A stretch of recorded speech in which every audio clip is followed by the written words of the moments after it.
We now determine the possible numbers of positive and negative real zeros of the function f of x equals 4x cubed minus 3x squared minus 2x minus 1 using the Descartes rule of signs. So first let's check if the function f of x meets the condition to apply Descartes rule of sign. That is, in the function f of x, the coefficients of the variables should be real numbers. So here we have 4, negative 3, and negative 2. All these are real numbers. So it meets this condition. And also this constant has to be a non-zero constant. Here we have negative 1, which is a non-zero constant. So it specifically meets the condition for Descartes rule of sign. So we can use the Descartes rule of sign.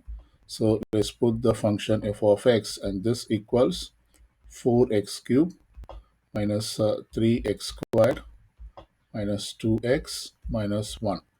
Now to determine the possible number of positive real roots, we should determine the number of sign changes, positive real zeros. We determine the number of sign changes in this f of x.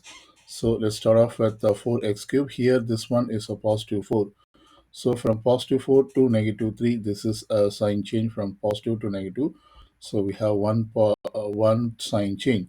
And from negative 3 to negative 2, no sign change. And then from negative 2 to negative 1, no sign change.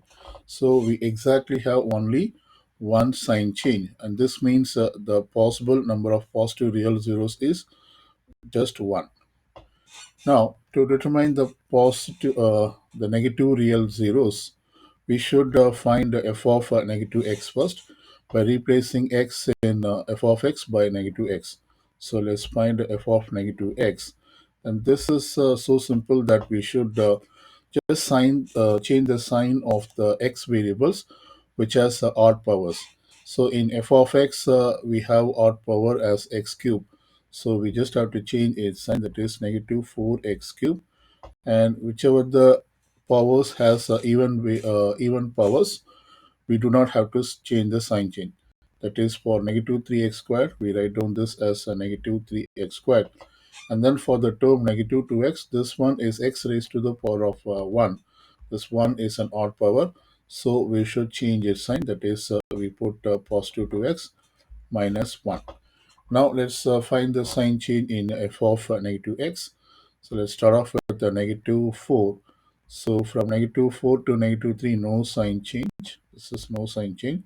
And then from negative 3 to positive 2, we have one sign change. And then from positive 2 to negative 1, we have two sign changes. So we have determined that the number of possible negative real zeros, and this could be 2 since there are two sign changes, and also we subtract the even number from this one. That is, we subtract 2 minus 2, this equals 0. So the possible negative real zeros could be 2 and 0 as well. Thus we have determined the possible positive real zeros equals 1, and the possible negative real zeros is either 2 or 0.